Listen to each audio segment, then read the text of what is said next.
Igreja Cristo é Vida, a sua cidade refúgio.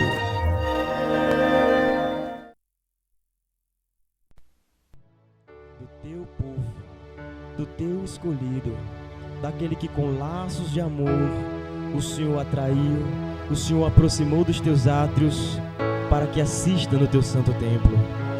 A Igreja de Jesus é formada por pessoas escolhidas, não por pessoas oferecidas.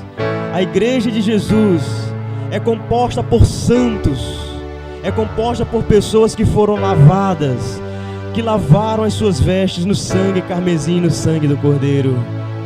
Por isso que os nossos lábios não cessam de tributar o teu louvor. Nós queremos aprender mais, meu Deus. Nós queremos aprender a viver constantemente nos teus átrios, para contemplar a tua beleza, e diante do teu trono nós queremos nos prostrar. Por isso, ó Rei, recebe o sacrifício agradável, que é o fruto dos lábios que confessam teu nome, o sacrifício de louvor do teu povo, porque todos aqui estão com seus corações dispostos a render a ti aquilo que te é devido. Em nome de Jesus, em nome de Jesus. Senhor, quero aprender a viver constantemente nos teus átrios, para contemplar tua beleza e diante do teu trono me prostrar. Senhor, molda em mim o espírito de verdadeiro adorador, e te conheças na intimidade, e que viva uma aliança no altar. Então serei como tu és, Senhor, pois sua glória brilhará em mim. Recebe o meu melhor, a minha adoração, seja assim. Tu és digno do melhor,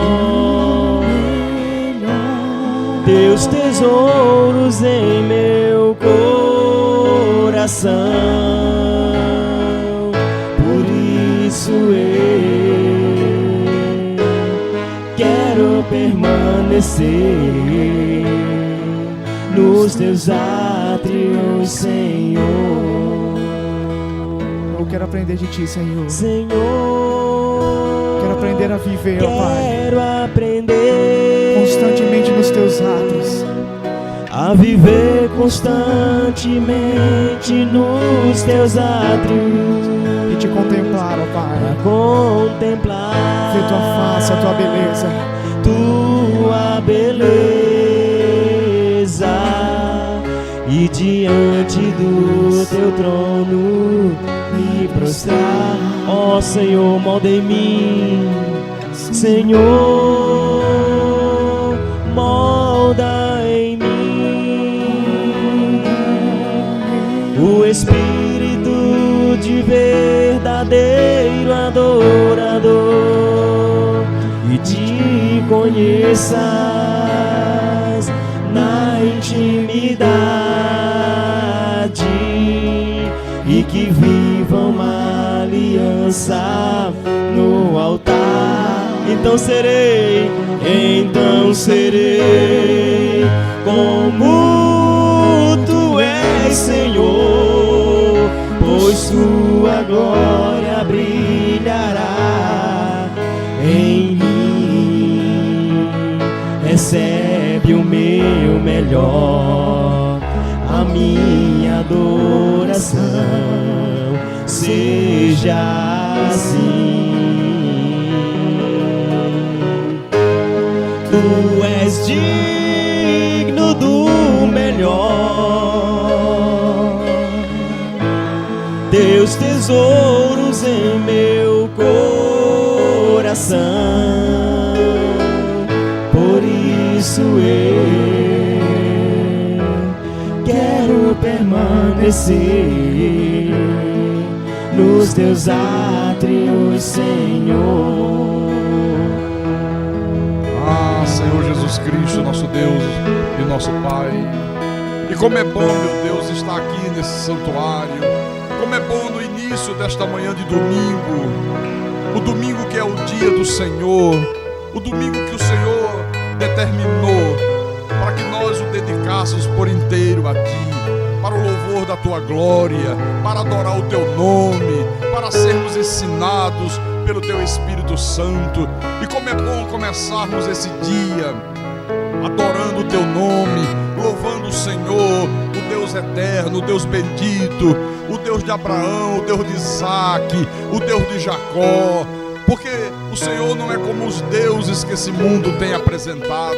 O Senhor não é um Deus de pedra. O Senhor não é um Deus de madeira. O Senhor não é um Deus de gesso. O Senhor não é um Deus de ouro, de prata. O Senhor não é um Deus criado pela arte e pela imaginação dos homens. O Senhor não é um Deus de vela, de charuto, de cachaça, de sangue, de galinha. Não, o Senhor é o Deus santo, o Deus bendito, o Deus que é Espírito de verdade, o Deus soberano, o Criador dos céus e da terra, o Deus que com a palavra do seu poder criou todas as coisas, o Deus que disse haja luz e houve luz, o Deus que disse haja sol, suja o sol, suja a lua, haja estrelas para iluminar a noite, para iluminar o firmamento, e surgiram bilhões de estrelas nos céus. Oh, aleluia, aleluia, aleluia. O Deus que ouve as nossas orações, o Deus que atende o nosso clamor, o Deus que atende as nossas súplicas. Oh, nós adoramos o Teu nome nessa manhã, Jesus. O Senhor é o nosso Deus, o Senhor é a razão maior da nossa existência, o Senhor é a motivação dos nossos dias. Nós vivemos num mundo tão cheio de problemas, nós enfrentamos tantas aflições nesta terra, nós enfrentamos tantas decepções, nós derramamos tantas lágrimas, nós enfrentamos tantos sofrimentos, mas o que nos motiva a cada dia é sabermos, Senhor, que nós viveremos eternamente contigo, é saber que o Senhor um dia nos deu vida outra vez, que nós estávamos condenados ao inferno, que nós não tínhamos a mínima possibilidade de salvação, e o Senhor nos salvou, e nos salvou com salvação eterna. O Senhor estendeu as Tuas mãos amorosa, as Tuas mãos de misericórdia, o Senhor nos alcançou com laços de amor, o Senhor nos atraiu para si mesmo, nos reconciliou consigo mesmo. Por isso nós podemos adorar o Teu nome, por isso nós podemos Te louvar, por isso nós podemos exaltar o Senhor, por isso que nós podemos proclamar ao mundo que só o Senhor é Deus e não há outro Deus semelhante a Ti. Aleluia, aleluia. Ah, meu Senhor, nós Te amamos, Senhor, porque o Senhor nos amou primeiro, e o amor que o Senhor teve para conosco foi um amor incondicional. O Senhor não impôs condições, o Senhor nos amou de uma forma incondicional, o Senhor nos salvou graciosamente, não foi em troca de um sacrifício, não foi por causa da oração do nosso pai ou da nossa mãe, foi graciosamente, tudo pela Tua graça. E nós Te louvamos, ó Deus, em nome de Jesus. Amém. Bom, vamos agora sentarmos-nos à mesa, né? Para recebermos o maná celestial, o alimento do nosso espírito, que é a palavra, Assim como o nosso corpo se alimenta pela boca, pelo que come, né? O espírito se alimenta pelo que ouve. Se você ingerir uma comida ruim, né? Se você não tiver cuidado com a tua alimentação, você fica doente. O corpo sofre as consequências, né? Na vida espiritual é a mesma coisa. Se você não toma cuidado com o que você ouve, se você ingere pelo ouvido o alimento do espírito, um alimento ruim, uma comida estragada, o teu espírito sofre também. Então pense nisso aí. Vamos preparar para ouvir a voz de Deus. Vamos abrir as nossas Bíblias, meus irmãos, no livro de Atos dos Apóstolos, capítulo 2, versículo 37. E já chegamos à sexta mensagem sobre o tema o verdadeiro cristianismo.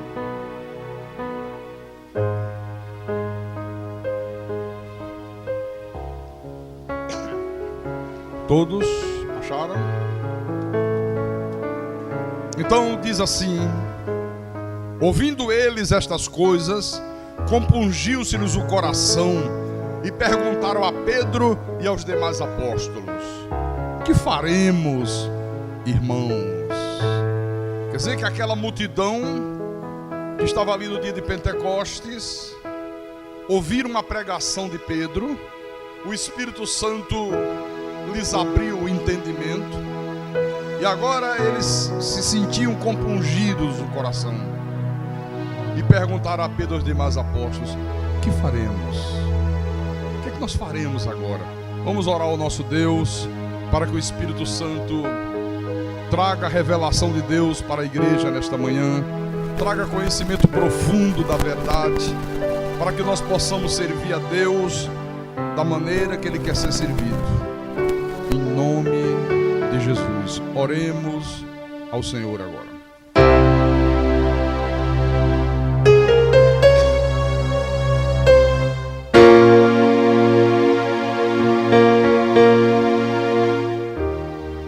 Senhor Jesus Cristo, nosso Deus e nosso Pai, como é bom, meu Deus, ouvir a Tua voz, aprender de Ti, sermos ensinados pelo Teu Espírito Santo, termos a Tua palavra como lâmpada para os nossos pés, como luz para os nossos caminhos.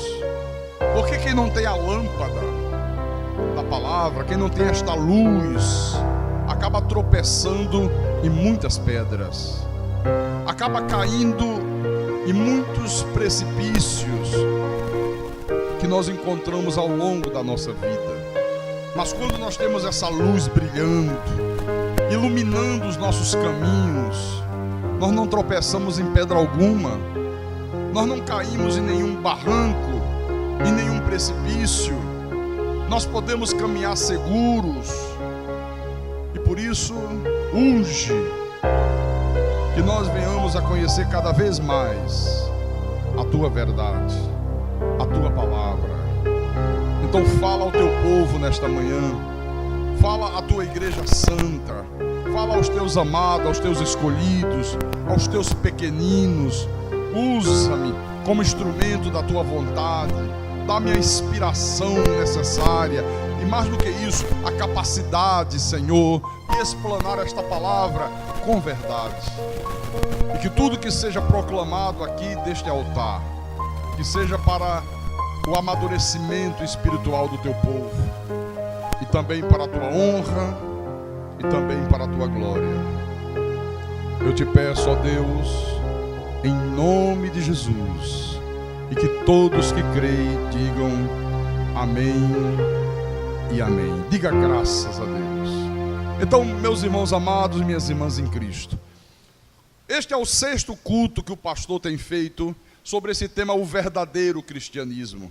E eu disse desde o primeiro culto a importância que é isto, porque nós vivemos num mundo onde existem tantas religiões, Nós vivemos num mundo onde a cada dia vão surgindo novos movimentos religiosos, novas denominações, novos ensinamentos, às vezes coisas tremendamente estranhas, né? E tudo usando Bíblia, tudo usando o nome de Jesus, tudo falando dos milagres, do amor de Deus, do poder de Deus. Então, é absolutamente necessário, é absolutamente imprescindível que nós saibamos distinguir, no meio de tudo isso, o que é verdadeiramente cristianismo, o que não é cristianismo. O que é a verdadeira igreja de Jesus, o que é a falsa igreja de Jesus. O que é o evangelho e o que é o falso evangelho. Olha, e é aqui neste livro de Atos dos Apóstolos que nós podemos ver o que é a igreja, o que é o cristianismo, o que significa realmente ser um cristão, ser um crente de Jesus Cristo.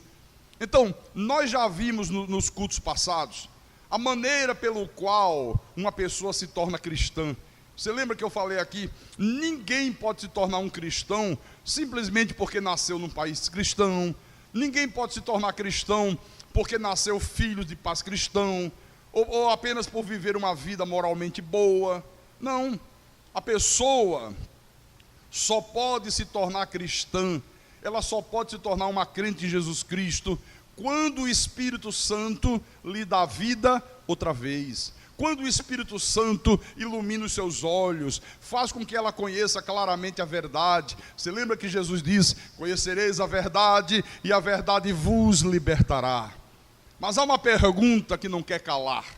A pergunta que não quer calar é a seguinte: o que significa ser cristão? O que significa ser um crente em Jesus? Porque a ideia que se tem nos dias de hoje, irmãos, é que o cristianismo é uma coisa a que as pessoas aderem a ele. Diz que as pessoas aderem ao cristianismo. Diz que a pessoa é que decide ser cristã. Por isso você ouve falar às vezes assim: ó, fulano decidiu ser crente. Já ouviu isso? Olha, você conhece fulano? Ele decidiu ser crente. Olha, Beltrano aceitou Jesus. Isso é uma coisa muito comum, você ouvir dizer isso. Há também aqueles que acham que o cristianismo é uma pura questão de sentimento, de emocionalismo. É aquela pessoa que diz assim: eu não tenho nenhum conhecimento de Deus, eu mal conheço os milagres que Jesus realizou, mas o importante é que eu tive uma experiência com Deus. Já ouviu isso? Eu falei quarta-feira, eu estava conversando com uma pessoa na internet e comecei a falar das coisas de Deus. Enquanto eu falei daquelas coisas triviais que todo mundo gosta, foi uma bênção. Quando eu entrei nas coisas profundas de Deus, na soberania de Deus, na segurança eterna da salvação, aí ela disse: bom, isso aí eu não entendo muito bem. Aí eu disse assim: mas irmã, mas você tem que entender, um cristão tem que conhecer a palavra, um cristão tem que conhecer a verdade. Ela disse: ah, pastor, eu não entendo disso, eu não conheço disso, não quero me preocupar com isso. Uma coisa eu sei, para mim o que vale é a experiência que eu tive com Deus. Então as pessoas acham que cristianismo é isso, é uma pura questão de emocionalismo. Há ainda aqueles que dizem que o cristianismo é quando a pessoa dá as costas para os prazeres da vida, é não poder ir à praia, é a pessoa, o homem que gostava de assistir um bom jogo de futebol, não ir mais ao estádio, não poder mais ouvir uma música secular, uma boa música, não poder ter uma televisão em casa. Aí diz que isso também é cristianismo. Agora, leia por favor, aqui no capítulo 2 de Atos, vamos ler o versículo 46 e 47. Olha o que diz aqui: diariamente perseveravam unânimes no templo, partiam pão de casa em casa e tomavam as suas refeições com alegria e singeleza de coração, louvando a Deus e contando com a simpatia de todo o povo. Enquanto isso, acrescentava-lhes o Senhor dia a dia os que iam sendo salvos. Você vê, pode haver contraste maior do que isso aqui? Mas isto aqui é que é o verdadeiro cristianismo. Olha, praticamente, isso não existe mais nos dias de hoje, irmãos. Você vê, perseveravam unânimes no templo. Unânime, louvando a Deus, partia um pão de casa em casa, tomava as suas refeições com alegria e singeleza de coração, louvando a Deus, contando com a simpatia de todo o povo. Enquanto isso, Deus, o Senhor, dia a dia, ia acrescentando os que iam sendo salvos. Você vê, uma coisa completamente diferente daquilo que se imagina ser o cristianismo no dia de hoje. Você vê que eu citei agora algumas ideias, né, do que as pessoas têm hoje, do que elas imaginam hoje ser o cristianismo, né? Imagina que ser cristão é a pessoa que passou por uma experiência emocional. Eu tive uma experiência. Imagina que ser cristão é a pessoa que toma uma decisão de aceitar Jesus, que atende um apelo de um pregador, né? Imagina que ser cristão é a pessoa que dá as costas para os prazeres da vida. Não, você vê que tudo isso, né, são coisas controladas pelo próprio homem.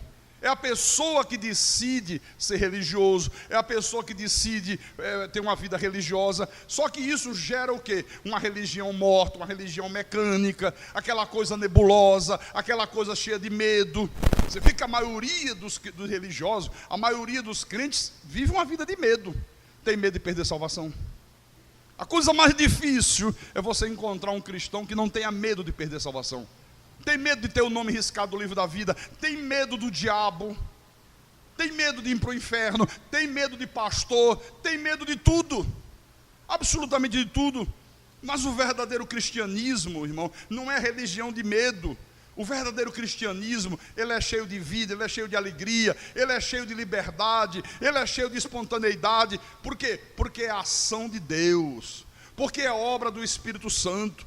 É Deus que está nos reformando, é Deus que está fazendo algo em nós. E olha, e isso que Deus faz nas nossas vidas é uma mudança completa. Deus opera na minha vida, como já operou, e Deus opera na tua vida uma mudança completa, uma mudança radical.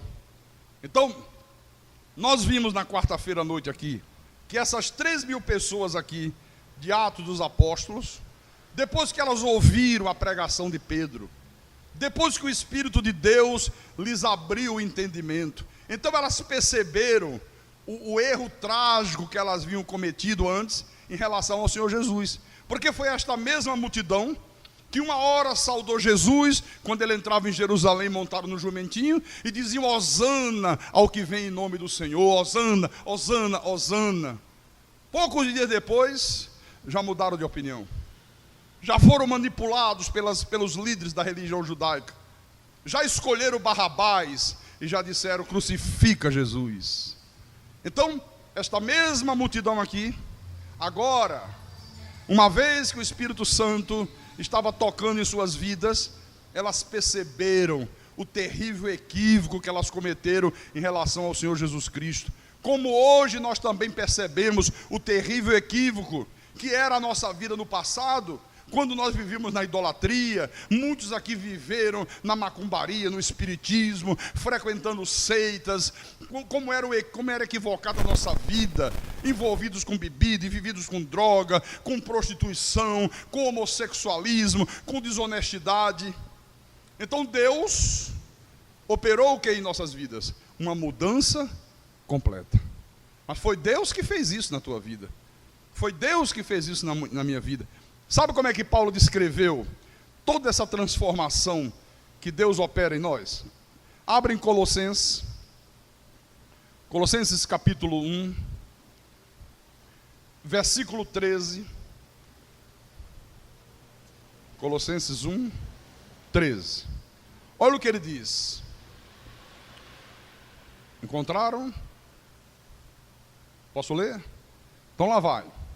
Ele nos libertou do império das trevas e nos transportou para o reino do Filho do seu amor. Veja, ele nos libertou, ele nos salvou. O problema é que tem muita gente nesse mundo que reage violentamente contra esta palavra salvo. Quando você diz salvo, ele nos salvou. Olha, no passado, eu também detestava essa palavra salvo. Olha, eu ficava profundamente irado quando se aproximava um crente de mim e dizia assim: você está salvo? Você está salvo? Você já foi salvo? Oh, que raiva que eu tinha. Pastor, por que as pessoas têm tanta raiva quando falam de salvo? Você é salvo, você já tem salvação. Sabe por quê? O problema é que sempre se disse isso de uma maneira muito leviana.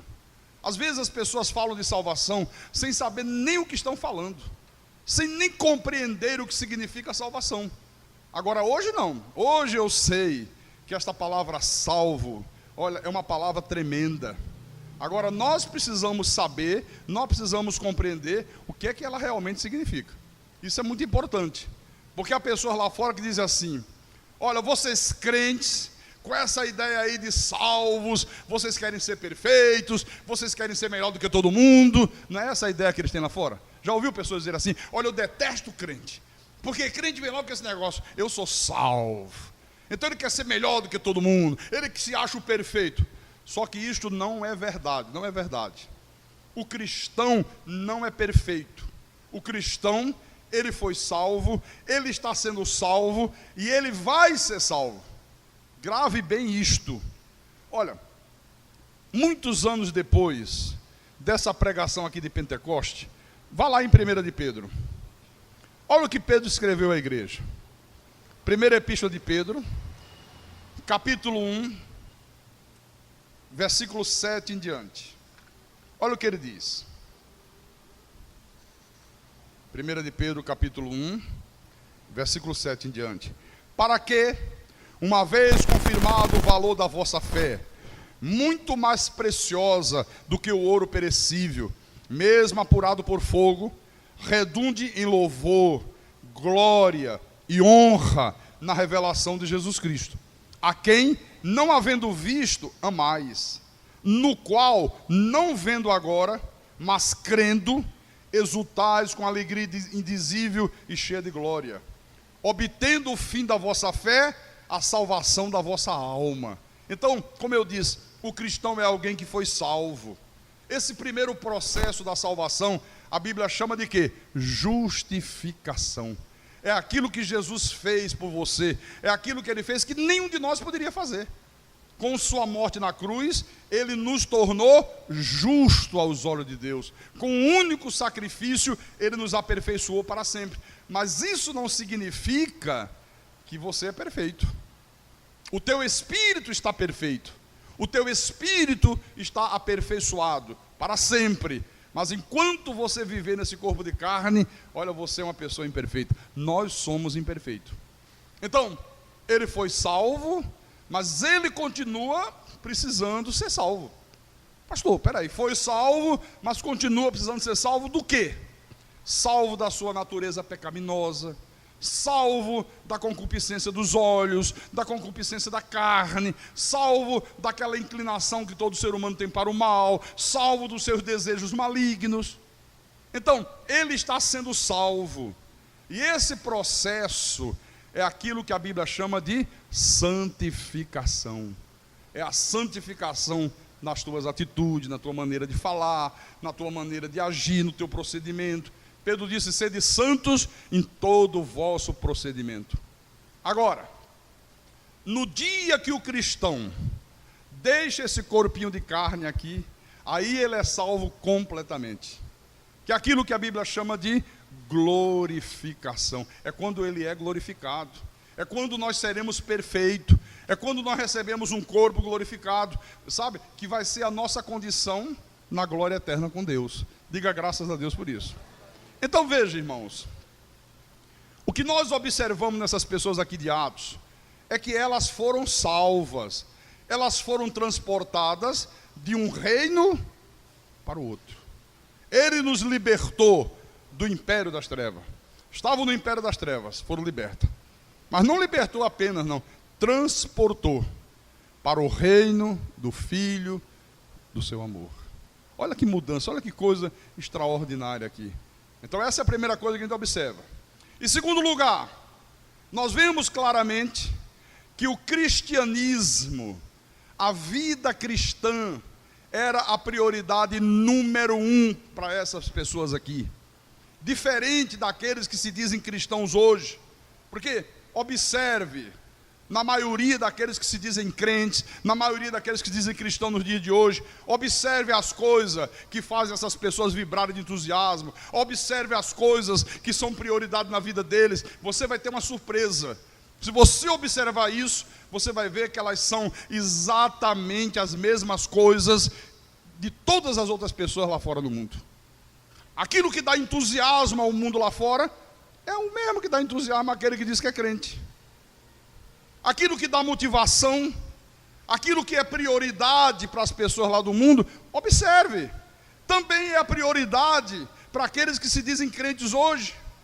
Por isso que eu tenho dito, olha, para a grande maioria daqueles que estão dentro das igrejas hoje, o cristianismo é como aquela capa de chuva, que você só usa quando chove.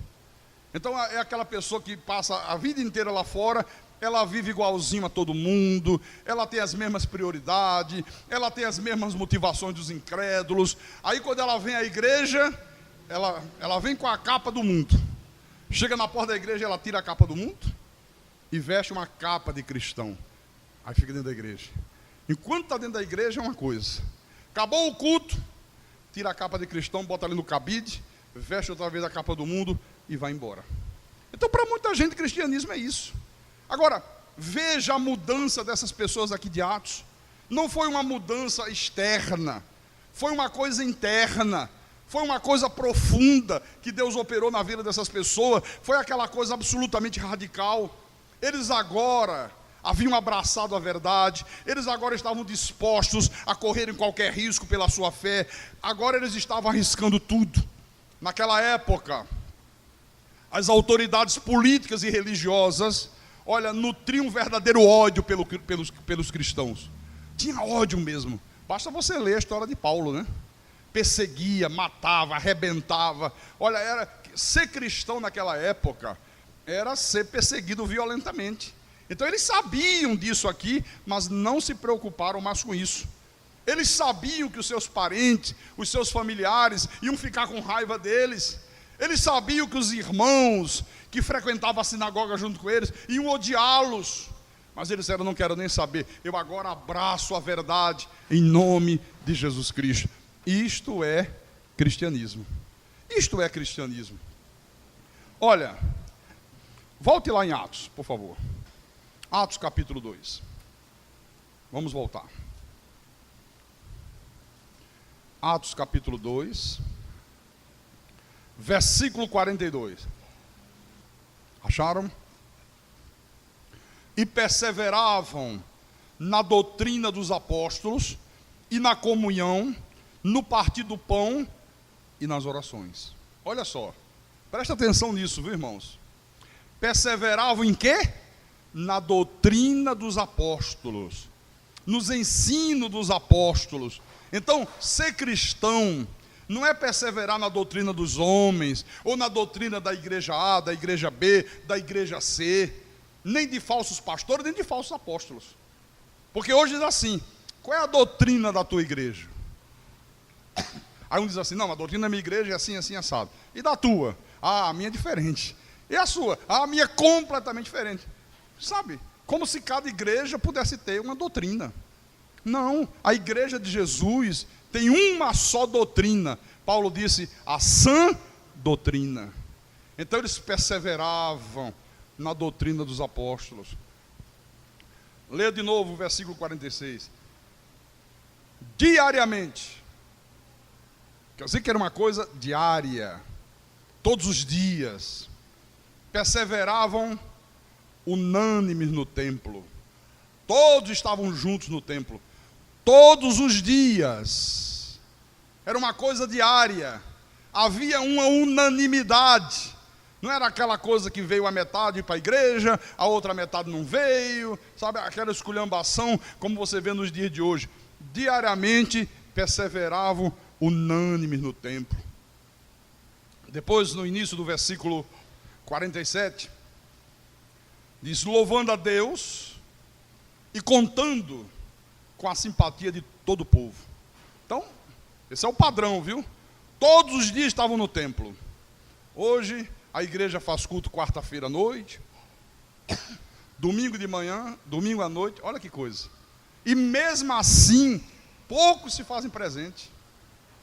Poucos se fazem presente na igreja. Sabe, é um relaxamento, é um descaso com as coisas de Deus. Tremenda, tremenda, tremenda. Todos os dias estavam no templo, receberam a palavra com alegria, contavam com a simpatia de todo o povo. Olha, contavam com a simpatia de todo o povo. Eram pessoas felizes, eram pessoas alegres. Diferente de hoje, né?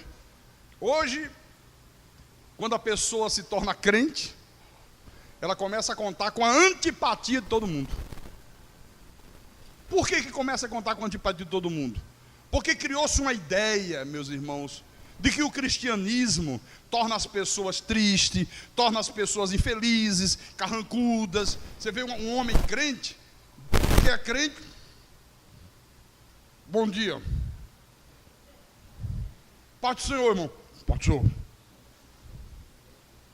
Veja uma mulher crente, não sorri, não é simpático com os vizinhos, não tem simpatia com a família incrédula. Infelizmente, essa foi uma das maiores mentiras que o diabo conseguiu lançar dentro da igreja. É uma antipatia terrível, meu irmão. Olha, eu vejo isso, eu presencio isso, eu ouço isso. Olha, essa vizinha aí é crente, ô mulher antipática. Olha, a gente só vê ela quando ela vai para a igreja. Bota a Bíblia, bota a cara para o chão e passa. E é assim mesmo, a maioria é assim. Olha, a gente dá bom dia, ela, dia. Ela não dá bom dia, ela rosna. Sabe?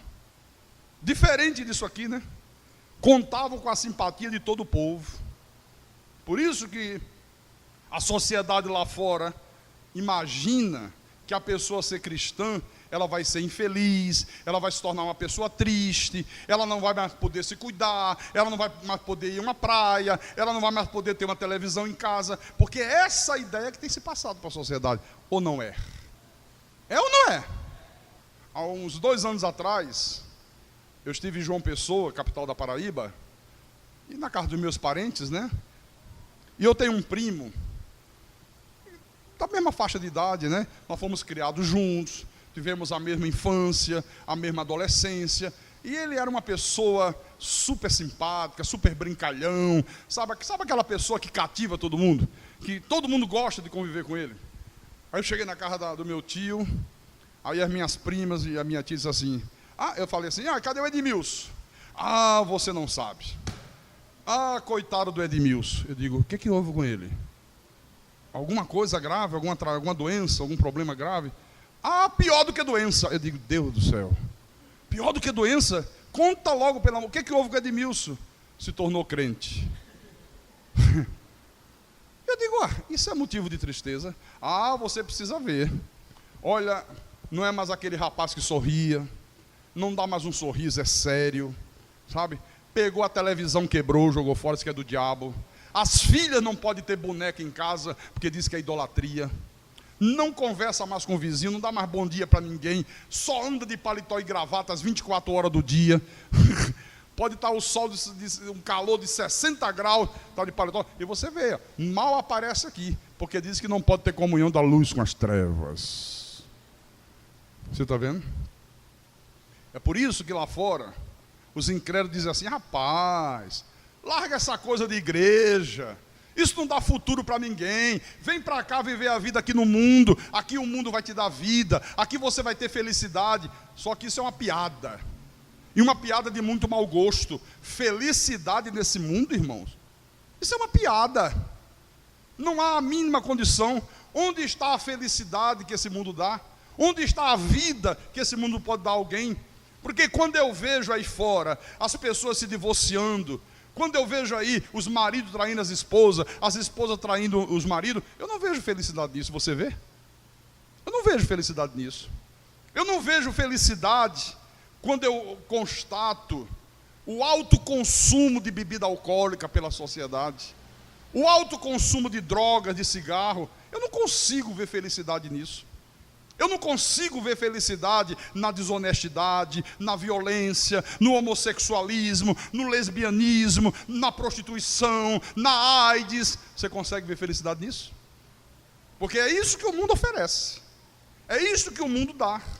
Então, não existe verdadeira felicidade, a não ser quando você crê nesta verdade que esses crentes de Jerusalém creram, que esses cristãos de Jerusalém acreditaram. Então, quando eles creram na verdade ensinada pelos apóstolos, eles se sentiram felizes, eles tiveram alívio, eles tiveram uma grande alegria.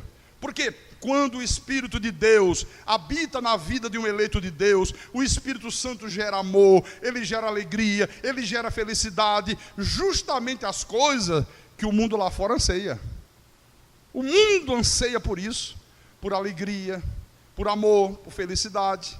E o mundo conhece muito pouco disso. Mas estas pessoas aqui de Jerusalém, esses cristãos primitivos, sabiam que era isso, conheceram isso em profundidade. Diga graças a Deus por isso. Mas aí você pode dizer assim para mim: pastor Carlos, mas essas pessoas aí de Jerusalém, elas permaneceram no mundo, elas continuaram convivendo com a sociedade ímpia, tantos que a sociedade simpatizava com eles. Então qual é o segredo desta felicidade que eles tinham? O segredo, irmãos, é que eles agora passaram a estar num reino onde eles conseguiam enxergar muito além desse mundo. Eles agora estavam enxergando a glória vindoura. E é isto que gera felicidade. Sabe o que é que Pedro diz? Vamos voltar lá. Primeira epístola de Pedro, capítulo 1, versículos 5 e 6. Ok?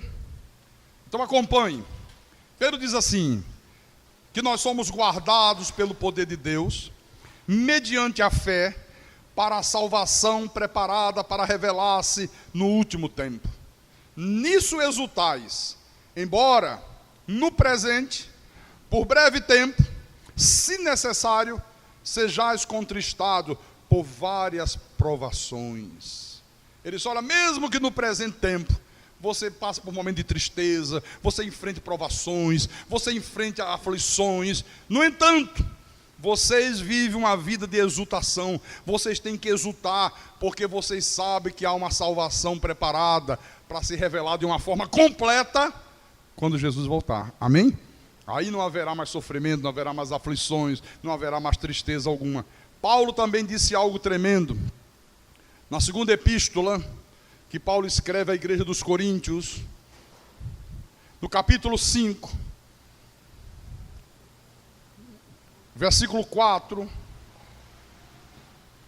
o apóstolo diz à igreja: pois na verdade, os que estamos neste tabernáculo, gememos angustiados, não por querermos ser despidos dele, mas revestidos, para que o mortal seja absolvido pela vida. Ora, foi o próprio Deus quem nos preparou para isto, outorgando-nos o penhor do Espírito. E aqui no versículo 2, ele diz também algo tremendo: e por isso, neste tabernáculo, neste corpo de carne, nesta vida, gememos, aspirando por sermos revestidos da nossa habitação celestial. Ele diz: olha, nós aspiramos, nós temos uma ansiedade, que chegue a hora de nós sermos revestidos de um corpo glorificado. Então a vida do cristão é alegria, é gozo, é quando você se dá conta de que você escapou do inferno, que você agora não vai mais para a morte eterna, é quando você se dá conta que você é filho amado de Deus, que o teu nome está inscrito no livro da vida desde antes da fundação do mundo, que Deus te amou com amor incondicional, que agora você está nas mãos de Jesus, e das mãos de Jesus ninguém te arrebata mais. Olha, isto comove o coração. Isto emociona, meu irmão, sabe, aquele que é verdadeiramente de Deus. Em 1 de Pedro, capítulo 1, 1 de Pedro, capítulo 1, versículo 8, 1 de Pedro, capítulo 1, versículo 8, ele diz: a quem, falando de Jesus, não havendo visto, amais. Nós nunca vimos Jesus, mas como é que nós amamos o Senhor Jesus, né? No qual, não vendo agora, mas crendo, exultai com alegria indizível e cheia de glória. Quer dizer que nós exultamos, nós temos uma alegria que não dá para expressar. Não dá para você explicar a alegria que o verdadeiro cristão sente. Então, esses cristãos primitivos, eles tiveram uma conversão verdadeira. Não foi uma experiência fugaz. Não foi como um flash de uma máquina fotográfica. Aquilo é uma luz fugaz, né? Brilha, é só aquele momento rápido. Não foi uma coisa de momento. Não foi simplesmente ir à frente de um culto e atender um apelo de um pastor. Quem quer aceitar Jesus hoje? Levante agora, vem aqui na frente, levante a mão. Não, aqui não aconteceu isso. Não foi tomar a decisão de assinar um cartão de membro. Aqui na nossa igreja, você vê que não há apelo. Aqui nós não fazemos apelo. Aqui o pastor não chega no final da pregação e diz: quem quer aceitar Jesus? Quem quer se decidir nessa manhã? Por que nós não fazemos apelo, pastor? Porque eu creio, irmão, eu sei, tenho certeza absoluta, que crer é obra do Espírito Santo. Não é a pessoa que decide crer. Não é atender o apelo, não é ficar de pé, não é coisa humana, sabe? É uma coisa que envolve a pessoa por inteiro. A mente dela, sabe, passa a entender, passa a saber, né, aquilo que ela está fazendo. O coração da pessoa é tocado, há uma transformação interior total e completa. Isto é cristianismo. E eu vou fazer uma pergunta para você. Não dormiu de noite não, Rodrigo? Dormi ali, tem uma caminha ali. Não, estou falando sério. Esse banco é muito desconfortável. Viu? Vou fazer uma pergunta para os irmãos. Séria. Medite nisso que eu vou perguntar para você. Você é cristão? Você que está aqui nessa manhã. Você é cristão de verdade? Presta atenção na pergunta. Eu não estou perguntando se você é uma pessoa que pratica o bem. Eu não estou perguntando se você deixou de fumar, se você deixou de beber. Eu não estou perguntando se você nasceu num lar cristão. Eu não estou perguntando se você batizou nas águas. Não estou perguntando se você atendeu o apelo de um pastor. Não é isso que eu estou perguntando. Eu estou perguntando se você é como essas pessoas que estão descritas aqui no capítulo 2 de Atos dos Apóstolos. É isso que eu estou falando. Você é igual a elas? Então você é cristão. Elas estavam dispostas a morrer pela sua própria fé. E muitas delas morreram realmente. Muitas perderam a vida. Elas colocaram o cristianismo como a coisa mais importante das suas vidas. Olha, e perseveravam na doutrina dos apóstolos, no ensino dos apóstolos. O que era importante para elas era o ensino que Deus havia enviado para a igreja através dos apóstolos, perseverando unânime todos os dias no templo, todos os dias.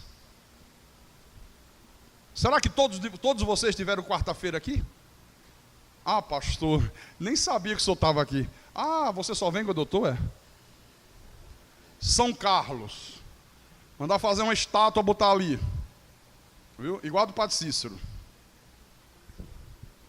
E eu peguei muita gente de surpresa, hein? Eu sempre passo 3 semanas, com 2 semanas eu digo, vou lá. Aí vim. Não deu para fazer programa de rádio na terça, né? Não deu para fazer na quarta, porque o carro quebrou na estrada. Gastei 2 dias de Natal para cá. Chego quarta-feira à noite aqui na igreja, meu irmão, a maioria não estava no culto. Ah, mas quando sabe que eu chego aqui e digo, poxa, que bênção. A igreja cheia, todo mundo na igreja, que maravilha. Isto não é cristianismo.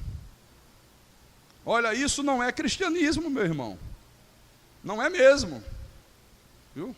Perseveravam unânime, todos os dias no templo. Todos os dias. Nós tivemos culto quarta, a maioria não veio. Pastor Carlos não estava. Quer dizer que eu passei a ser mais importante que Jesus, né? Isso é um pecado terrível. Terrível, terrível, terrível. Temos hoje esse culto da manhã, temos o culto da noite. Será que todos vocês vão estar aqui à noite? Olha como é que é o cristão verdadeiro. Todos os dias eles estavam no templo. Então, na verdade, eles nasceram de novo. Eram pessoas que haviam nascido de novo. Só pode ter esse comportamento quem nasceu de novo, meu irmão. Quem não nasceu de novo, não adianta que não vai ter esse comportamento aqui. Há um exemplo no livro de João, Mateus, Marcos, Lucas e João, que ilustra muito bem isso aqui. Vamos lá. João capítulo 3. João capítulo 3, versículo 1. Ok? Então vamos lá. Mateus, Marcos, Lucas e João. Então diz: havia entre os fariseus um homem chamado Nicodemos, um dos principais dos judeus. Preste atenção nisso. Olha, este homem, que era um advogado, era um dos principais líderes da religião judaica. Um dos principais líderes da igreja. Este de noite, como é que são as coisas, né, rapaz? De dia era perigoso. Ir ter com Jesus durante o dia podia ser visto. Ia trazer consequências. O pessoal ia dizer, olha Nicodemos foi lá falar com Jesus. Esse Jesus que nós repudiamos, esse Jesus que nós não aceitamos, esse Jesus que nós não cremos nos seus ensinamentos. Olha, ele foi lá, foi de noite, escondido. Sabe, aquela coisa oculta, né? E lhe disse: Rabi, sabemos que és mestre, vindo da parte de Deus, porque ninguém pode fazer estes sinais que tu fazes, se Deus não estiver com ele. Para ele, Jesus era apenas mais um mestre. Ele não via Jesus como Deus. Rabi, sabemos que és mestre, né? Se ele tivesse nascido de novo, ele dizia: sabemos que tu és Deus. Sabemos que tu és o único e soberano Deus. Não, sabemos que tu és mestre. A isto respondeu Jesus. Olha a resposta de Jesus: em verdade te digo, se alguém não nascer de novo, não pode ver o reino de Deus. Olha, se não nascer de novo, nem ver o reino pode. Não pode nem ver o reino. Então aqui está a chave: nascer de novo. É aquela pessoa que passa por uma transformação radical, por uma transformação profunda, operada pelo Espírito Santo, que faz daquela pessoa uma nova criatura. Não é negócio de atender apelo. Às vezes a pessoa está no templo e o pastor faz um apelo, né? E a pessoa está pela primeira vez na igreja. Aí, quem quer aceitar Jesus? A pessoa não está nem aí. Mas aí a pessoa que está do lado, se é um parente, um amigo, aceita, rapaz, custa nada.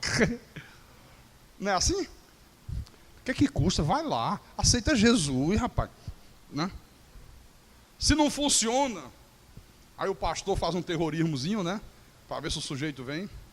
Olha a oportunidade que Deus está te dando hoje, de você ter salvação. Vai que você não aceita, e você sai da igreja e um ônibus te atropela e te mata. Você vai para o inferno. Aí o cara diz: Deus que me livre. Já rogou até praga em mim, assim eu aceito. Você acha que uma pessoa dessa se converteu? Você acha que isso aí traz conversão? Você acha que uma pessoa dessa nasce de novo? Absolutamente não, irmãos. Não é nova criatura. Por isso a igreja está cheia de pessoas que se dizem crentes e não são crentes de nada. Está cheia de gente que diz que nasceu de novo e não nasceu de novo coisa nenhuma. Continua tão morta como antes. Tão morta como antes. Paulo também expressou isto. Segunda epístola de Paulo aos Coríntios, capítulo 5, versículo 17. Eu acho tremendo, sabe? E perseveravam unânimes diariamente no templo. Ainda há pouco uma pessoa falou comigo e disse: pastor, não deu para eu estar aqui quinta-feira à tarde, pastor. Eu digo: é mesmo? Tive um problema. Eu digo: eu acho que o único ser humano que não tem problema é o pastor. Eu não falto culto, eu não chego atrasado em culto, sabe? Só se tiver doente e bem doente. Tem que estar de cama, que eu não aguento ficar de pé, senão eu faço culto. Não, mas não sei o quê. Eu digo: não. Nem fale. Nem fale que eu estou cansado de ouvir desculpas esfarrapadas. Eu vejo um monte de gente dando desculpa, e Deus não é Deus de desculpas. Deus não quer saber de desculpas, né? E falei assim mesmo, da maneira que eu estou dizendo. Ah, pastor, não deu para eu vir quarta-feira à noite. Pergunta se ela faltou ao trabalho. Pergunta se ela deixou de trabalhar. Pergunta se ela deixou de ir para a empresa. Se ela deixou de ir lá para o comércio dela. Se ela deixou de trabalhar no banco quando ela trabalha. Se ela deixou de ir lá para a fábrica, para o escritório. Não, ela foi. Deu para fazer tudo, só não deu para vir à igreja. Não é engraçado isso?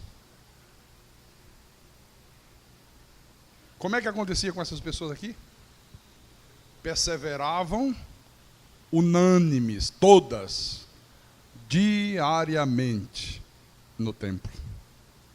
Todos os dias estavam no templo. Bom, 2 Coríntios, capítulo 5, versículo 17, o apóstolo Paulo diz: e assim, se alguém está em Cristo, olha, se está realmente, às vezes a pessoa está no templo, mas não está em Cristo. Às vezes é membro de uma denominação, mas não é membro do corpo de Cristo. Porque ser membro de uma denominação é muito fácil, qualquer um pode ser. É só se decidir ser, né? Estar num templo é muito fácil, estar num templo, qualquer um pode estar aqui.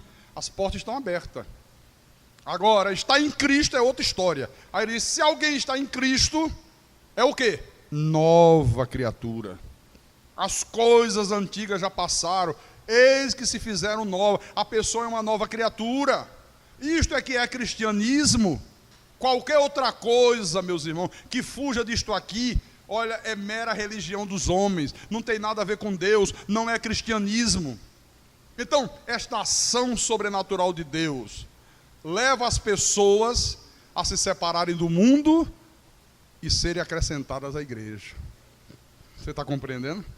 Quando Deus age de uma forma sobrenatural na vida da pessoa, ela é nova criatura.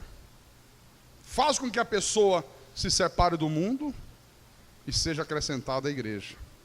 Por isso que todas as epístolas do Novo Testamento foram escritas para a igreja. Foram escritas para pessoas que haviam se separado do mundo, que tinham sido acrescentadas por Deus à igreja. Nenhuma epístola do Novo Testamento foi escrita para pessoas do mundo. Nenhuma delas. Pastor Carlos, o que significa esta palavra mundo? Olha, este vocábulo mundo não significa o mundo físico. Não significa esse mundo geográfico que nós estamos vendo. Não é a pessoa se isolar. Tem pessoas que acreditam que se separar do mundo, é por isso que existem os monges, né? Que vão se isolar no mosteiro, né? Agora na visita do Papa, tem uma ordem aí das freiras, as freiras eremitas, não sei da onde, elas ficam enclausuradas, não, nós estamos separadas do mundo. Não, absolutamente não. Essa palavra mundo aqui significa o modo de pensar, a perspectiva da humanidade sem Deus. É isso que significa. Quando você é tocado pelo Espírito Santo, muda a tua maneira de pensar, a perspectiva que você tem da vida passa a ser completamente diferente da perspectiva desse mundo.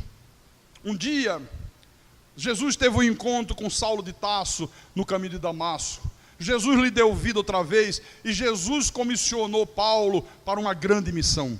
Qual foi esta grande missão que Jesus comissionou Paulo? Vamos ver, Atos capítulo 26. Atos dos Apóstolos, capítulo 26, versículo 16 em diante.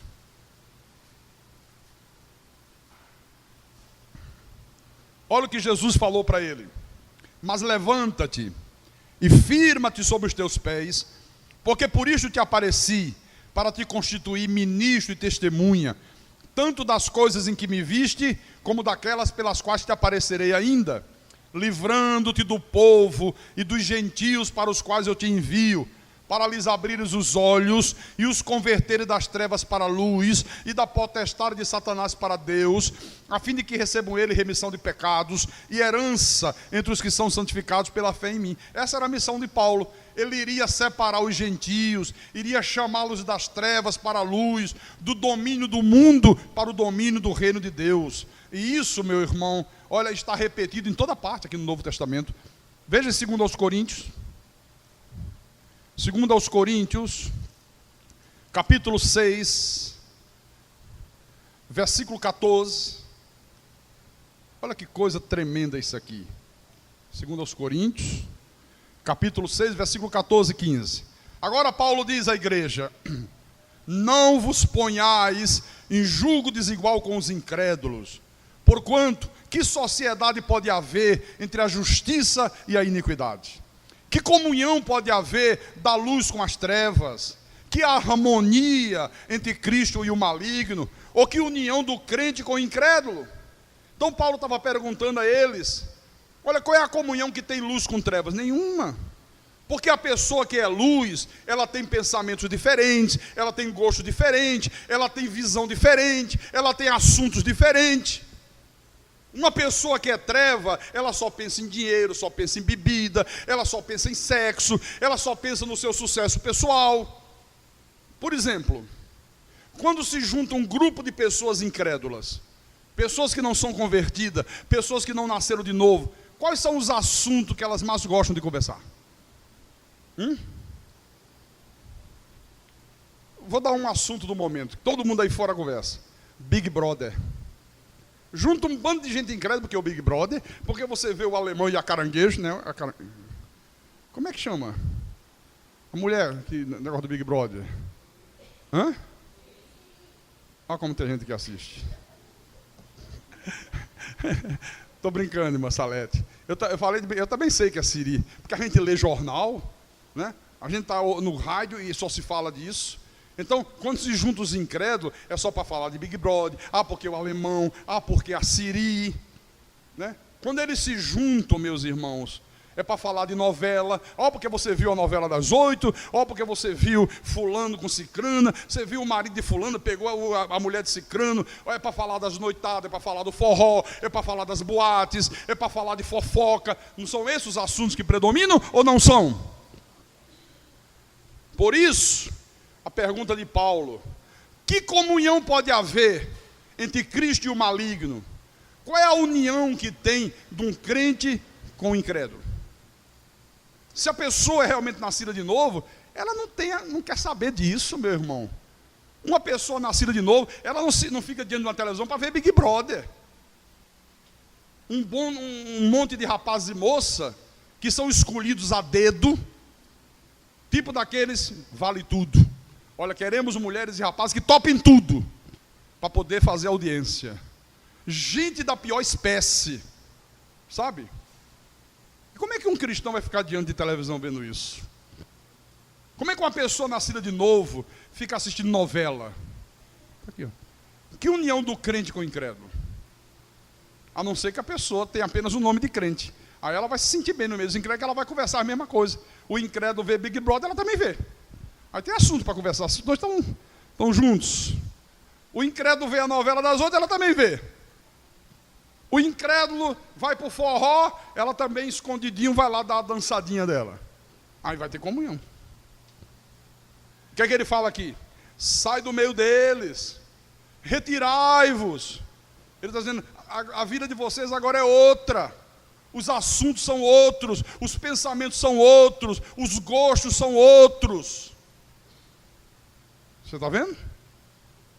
Olha o padrão para saber se a pessoa é crente de verdade. Olha o padrão para saber se a pessoa é nascida de novo, do duro. No próximo livro, que é Gálatas, capítulo 1, versículo 3 e 4.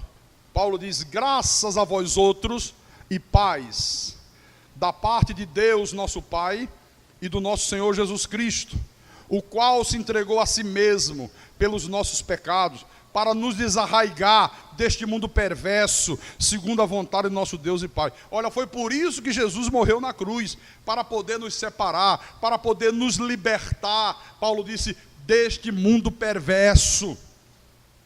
Ele nos libertou desse mundo perverso, desse mundo de perversões, desse mundo de imoralidade, desse mundo de coisas malignas. Mais adiante, Efésios capítulo 4, versículo 17. e 18, o apóstolo diz: isto, portanto, digo, e no Senhor testifico, que não mais andeis, como também andam os gentios, os incrédulos, na vaidade dos seus próprios pensamentos, obscurecidos de entendimento, alheios à vida de Deus, por causa da ignorância que vive, pela dureza do seu coração. Paulo está dizendo: vocês não podem mais continuar vivendo como vivem os ímpios, de onde Deus tirou vocês do meio deles. Vocês não podem mais. Vocês foram transformados, Paulo está dizendo, vocês nasceram de novo, agora as coisas são diferentes na vida de vocês. Irmãos, olha, tem coisas que fazem parte da vida dos ímpios, que é absolutamente impossível fazer parte da vida de quem nasceu de novo. É impossível, absolutamente impossível. Vou dar um exemplo. Aqui no capítulo 5, Efésios mesmo, capítulo 5, versículo 3, ele diz assim: mas a impudicícia e toda sorte de impurezas, ou cobiça, nem sequer se nomeia entre vós, como convém a santos. O que é impudicícia, pastor? É o vício que a pessoa carrega pela prática do sexo ilícito. É o homem que troca de mulher como quem troca de camisa. É a mulher que troca de homem como quem troca de blusa. Sabe? É a lei do vale tudo no sexo, como nós estamos presenciando na sociedade. Ele diz: olha, essa impudicícia, essa imoralidade, essa depravação, não pode nem sequer se falar dela no meio de vocês, porque vocês são pessoas santas. Hoje é a lei do vale tudo, né? Outro dia, estava num programa de televisão, eu estava assistindo o futebol, deu intervalo, aí eu, passando, dei uma passada nos canais. E tinha, quando eu passei por um canal, tinha um casal com máscara, uma máscara. Eu digo: o que é isso? Que era para esconder o rosto. Aí eu parei para ouvir. E o sujeito que estava fazendo o programa estava entrevistando. Sabe o que era? O casal dizendo: olha, nós somos casados, mas nós praticamos o swing. Sabe o que é o swing? O casal pega e vai para um ambiente onde chamam mais outros casais e lá se troca de parceiros. Viu? Um sai com a mulher dele, ele sai com a mulher do outro, e aquelas culhambas. E eles diziam assim: olha isso num programa de televisão, 10 horas da noite. E ele dizia: depois que nós passamos a fazer isso, aí é que o nosso casamento ficou bom, aí é que nós somos felizes, agora é que nós estamos tranquilos, estamos... Impudicícia. Viu? Impudicícia. E a cobiça, pastor? Ele falou de impudicícia, né? Toda a sorte de impureza, está incluído na impudicícia. O cobiça. A cobiça é aquele desejo incontrolado, é aquela ambição, sabe? Sem medida, que a pessoa passa a ter por honra. Tem gente que não mede consequência para ser honrado, para alcançar um cargo, para obter riqueza, sabe? Uma pessoa, meu irmão, que tem cobiça, olha, ela não mede consequência. Ela não quer nem saber. Vocês estão vendo aí os nossos políticos? Cara, já ganha um salário astronômico, sabe? Já são privilegiados, mas a cobiça por bens materiais, por riqueza, é tão grande, que eles não medem consequência. Não precisariam fazer o que eles fazem, mas vai lá e rouba, e tira dinheiro que era para a saúde do povo, e morre gente nos hospitais por culpa dele. São os assassinos. Não são só ladrões, não, são ladrões e assassinos. Uma pessoa que tem cobiça, olha, ela não mede consequência para tentar alcançar o que ela quer. Ela é capaz de vender drogas, ela é capaz de vender o próprio corpo. Uma moça que tem cobiça por ter um automóvel, por vestir roupas de grife, e ela não está ainda com condições, não tem ainda um emprego que deu essa condição para ela, mas ela quer, ela a qualquer preço, ela se prostitui. Ela diz: eu vendendo meu corpo, eu estou conseguindo a roupa que eu quero, eu estou conseguindo meu automóvel, olha, eu tenho dinheiro para usar perfume francês, para fazer minhas viagens. Está vendo? Ele disse: uma pessoa de Deus não pode ser uma pessoa cobiçosa. Versículo 4. Ele continua: nem conversação torpe, nem palavras vãs ou chocarrices, Coisas essas inconvenientes, antes, pelo contrário, ações de graças. O que é conversação torpes? São conversas imorais, conversas indecentes. Quando a pessoa é de Deus, se reúne um grupo de pessoas que são de Deus de verdade, sabe, não há piadas imorais, não há piadas indecentes, não se fica falando coisas impuras, sabe? Quando se reúne os incrédulos, como é que é? Passa uma mulher, se for homem, olha lá, é assim ou não é assim? Pastor, o senhor não gosta? Não gosto da minha. E como gosto, viu? Não duvido, não. E muito. Mas da minha. O que outra tem diferente dela? É tudo igual. A diferença está aqui, ó. Na cabeça. Só na cabeça. Se a tua mente é imoral, indecente, você vê diferença. Se a tua mente é santa e pura, não tem diferença. O que uma tem, a outra tem. Amém? Então, a imoralidade, chocarrice, é a pessoa que escarnece do que é sagrado, é a pessoa que faz brincadeira com as coisas santas. Às vezes há muito isso dentro das igrejas, né? Às vezes um irmão começa a se destacar, começa a ter habilidade para alguma coisa dentro da igreja, começa a ser mais dedicado, começa, lá vem o pastorzinho, ô pastorzinho, sabe? Não pode brincar com isso, é chocarrice. Ele só olha, não pode, a pessoa de Deus, a pessoa nascida de novo, não brinca com as coisas de Deus, leva tudo a sério. Né? Versículo 5. Sabeis, pois isto, nenhum incontinente ou impuro ou avarento, que é idólatra, tem herança no reino de Cristo e de Deus. Ninguém vos engane com palavras vãs, porque por essas coisas vem a ira de Deus sobre os filhos da desobediência. Portanto, não sejais participantes com eles, pois outrora erais trevas, porém agora sois luz no Senhor, andai como filhos da luz. Nem o incontinente ou impuro. O que é uma pessoa incontinente, impura? É uma pessoa que não é casta, é uma pessoa que não é santa. E o avarento, pastor, é a pessoa que é mesquinha, sabe, avarenta, a pessoa que só quer para ela, sabe, cheia de mesquinharia, sabe, faz questão por qualquer bobagem, sabe, é o pão duro, é o mão de vaca, né? Esse é o avarento aqui, ó. Esse não pode. O cristão não é assim. O cristão não é incontinente, o cristão é santo. Ele não tem vida impura, sabe? E para terminar, Filipenses, capítulo 2, versículo 15. Agora Paulo diz: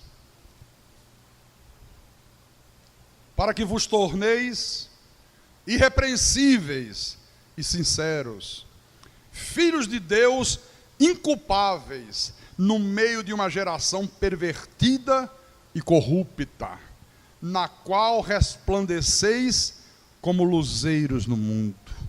Então Paulo está dizendo que a diferença entre um cristão verdadeiro e o incrédulo é que o cristão verdadeiro, ele é como uma estrela que brilha na escuridão da noite dos céus. Aleluia. Você já chegou de noite assim, uma noite bem escura, e olhou para o céu? Puxa, você olha assim, tudo escuro lá, mas tem aqueles pontos brilhando, né? Então ele está dizendo, olha, no meio de uma geração pervertida e corrupta, vocês têm que resplandecer como se fossem estrelas brilhando. Eu pergunto, você tem sido essa estrela brilhante no meio dessa geração pervertida e corrupta? Para os teus vizinhos incrédulos, você é uma estrela que brilha? No teu local de trabalho? Porque tem gente que diz que é crente, mas não é estrela de nada. Não pode nem abrir a boca para falar de Jesus. No trabalho ele nem se atreve, porque faz tanta coisa errada, tem um comportamento tão errado, que se ele abrir a boca e falar de Jesus, os incrédulos vão vir com um pau em cima dele. Tem gente que não pode nem falar de Jesus para os vizinhos, porque tem um comportamento tão errado, que o vizinho diz assim, aí, ó, tá vendo?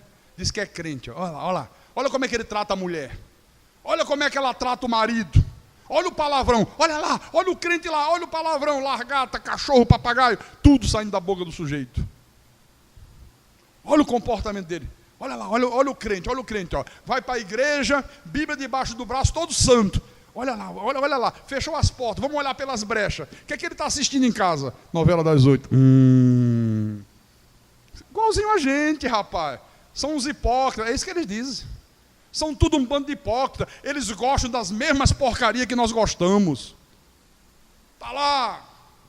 Vê lá, baixa o som aí. Deixa eu ver o que o vizinho está assistindo. Tá no Big Brother igual a gente, rapaz. Você está compreendendo? O cristão, essa é a definição que Paulo faz do cristão.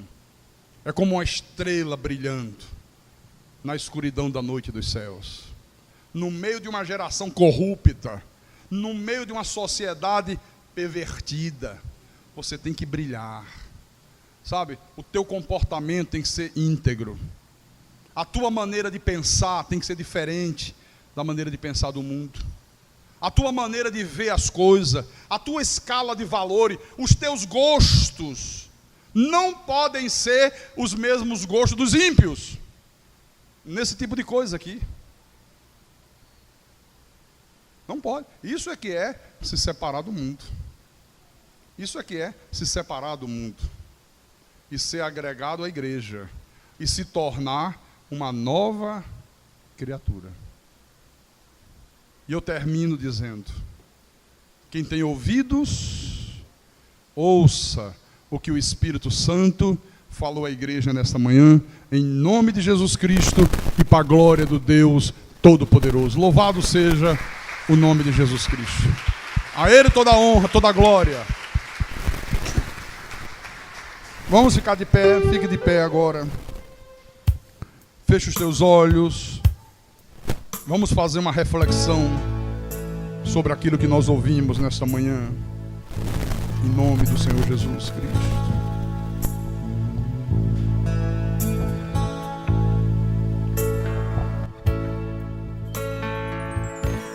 Jesus Cristo mudou o meu viver. Jesus Cristo mudou o meu viver. Ele é a luz que ilumina o meu ser. Se Jesus Cristo mudou meu viver.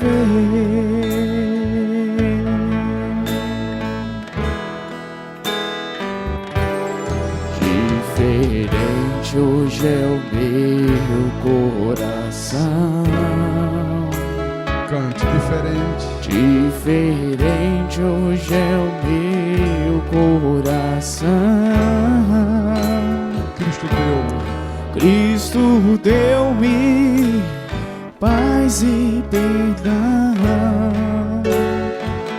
Sim, diferente hoje é o meu coração.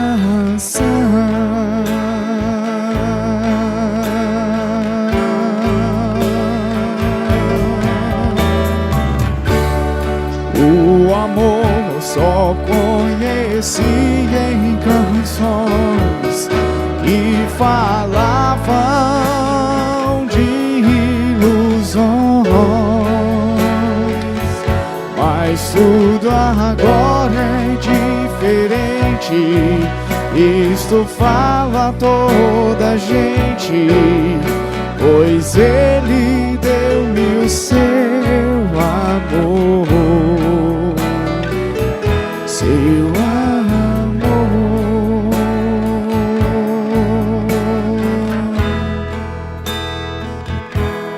Jesus Cristo mudou meu viver.